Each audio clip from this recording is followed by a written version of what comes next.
போறாரு.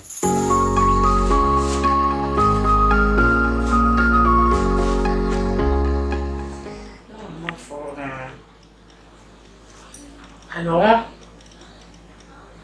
சொல்லுமா. சாப்பிட்டோம். நீங்கள் சாப்பிட்டீங்களா? இல்லைம்மா, கீரை வாங்கினேன், அதுதான் க்ளீன் பண்ணணும். ஆமாம், பொரியலுக்கு தனியாக கடைச்செடுத்து 2 தனியாக வாங்கியிருக்கேன். 30 ரூபா சொன்னாங்க.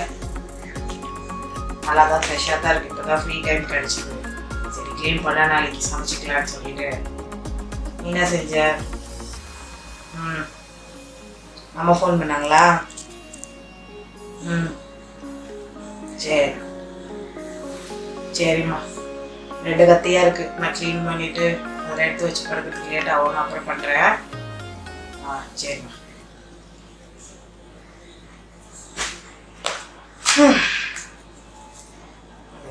பாரு, கீரை கிள்றது, சமைக்கிறது, அதை எடுத்துன்னு போய் கழுவுறது, இது எடுத்துன்னு போய் கழுவுறது, குழந்தைய ஸ்கூலுக்கு அனுப்புறது, இவரை ஸ்கூலுக்கு அனுப்புறதுன்னு இப்படியே போகுது. வெளியே 4 இடத்துக்கு போகிறது வர்றது. நம்மளும் சொல்லி சொல்லி வாயும் வலிக்குது, கேட்டு அவன் காதும் வலிச்சிருக்கும்.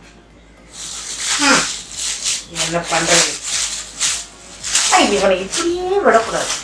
ஏதாவது ஒரு பிளான் பண்ணி இவன் வெளியில் இட்டுருக்கான். ரொம்ப நாள் ஆயிடுச்சு. எங்கே போட்டு வா, ஹனிமூன்லேருந்து கேட்குறேன், இன்னும் கூட்டிட்டு போறான். இந்த ரொட்டீன் வேலை தான் நம்ம தலையெடுத்துன்னு நினச்சிட்டு இருக்கான்.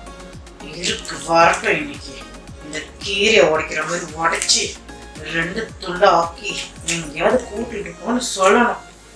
ஆனால் அதுக்கும் பட்ஜெட் இல்லை, அது இல்லை, இது இல்லைன்னு ஏதாவது. இந்த மிடில் கிளாஸ் லைஃபே இப்படிதான் இருக்கும் போல இருக்கு.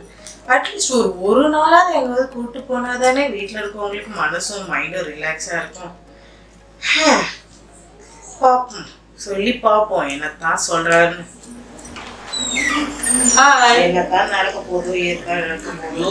என்னடா இவன் வரும்போதே புலம்பிட்டு இருக்கிறா, என்ன நடக்க போது தெரியல இன்னைக்கு. டாடி ஒரே புலம்பலா இருக்குது. என்ன புலம்பல? எனக்கு காலமெல்லாம் புலம்பல் தான் இருக்கும் போல இருக்கு. என்னப்பா காலமுள்ள புலம்பல் என்று அப்படி என்ன புலம்பல்? உனக்கு என்ன பிரச்சனை தான் சொல்லு. என்ன பண்றது? எனக்கு வீடு விட்டா இந்த ரூம் விட்டா அந்த ரூம் விட்டா இதுதான் இந்த மாதிரி. உனக்கு என்ன? 4 இடத்துக்கு போற வர செய்யற பாக்குறேன். எனக்கு என்னவா? எனக்கு எதுவும் பிரச்சனை இல்லையா? வரேன் போறேன் அந்த மாதிரி தான் இருக்குதா? எதுவும் பிரச்சனை இல்லாம இருக்க மாட்டேங்குதா? எனக்கு என்னம்மா நிறைய பிரச்சனைகள் இருக்குது ஆபீஸ்ல. சொல்லு. ஆபீஸ்ல பிரச்சனை தான் இருக்குது, ஆனா குடும்பத்தையும் கொஞ்சம் பாக்கணும்ல. சரி, நான் ரொம்ப வருஷமா ஒண்ணு கேட்டுட்டு இருக்கேன். அது என்ன சொன்னாலும் இந்த காதல் வாங்கி அந்த காதல் விட்டுருவேன். அப்படி எல்லாம் இல்ல. நான் சொல்லு. எங்கேயாச்சும் வெளியில என்னன்னு இல்ல, நம்ம ஃபேமிலியா கூட எங்காச்சும் போலாம். நான் எத்தனை வாட்டி சொல்றேன், எதுவுமே கேட்கறது இல்ல. நீ பாட்டு அந்த பேர மாட்டின்னு காலையில கோழி கூறப்ப போற, சாயங்காலம் கோழி அடங்குறப்ப வர, இதேதான். அப்புறம் எங்களுக்கான டைம் எல்லாம் என்ன இருக்கு? நினைச்ச உடனே எல்லா இடத்துக்கும் போயிட முடியுமா? நினைச்ச உடனே உங்ககிட்ட சொல்லல. உங்ககிட்ட சொல்லியே 10 வருடங்கள் ஆகுது. நான் நினைக்க சொல்ல, நீ வந்து அதை நினைக்கிறதுக்கு டைமே கொடுக்கல. சரி, ஓகே போலாம். என்னாலலாம் நம்ப முடியாது. ஓகே போலாம். நான் செக் பண்றேன் எப்படி போறது, என்ன புக் பண்றது, அதெல்லாம் செக் பண்றேன். கண்டிப்பா நம்ம போறோம். ஹாப்பியா? இந்த பேச்சுக்கெல்லாம் நான் ஹாப்பி இல்ல. எனக்கு கரெக்டா இதுதான் ஒரு அத்தாச்சி காட்டு, அப்புறம்